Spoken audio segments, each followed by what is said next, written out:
আপনারা ভাবছেন এটা বন্যার পানি, জি না, এটা বন্যা না। 10 মিনিট লাগবে খালি ঘুরতে। এগুলো এগুলো হাউসগুলোতে কি করে, পানি ভরা দেয় আর ওই যে পানি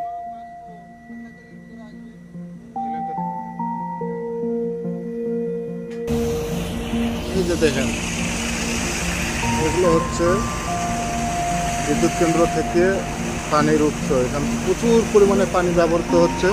এই পানি দিয়ে কিন্তু বাষ্প আকারে, মানে এই পানি দিয়ে বাষ্প তৈরি করে সম্ভবত বিদ্যুৎ তৈরি করা হচ্ছে।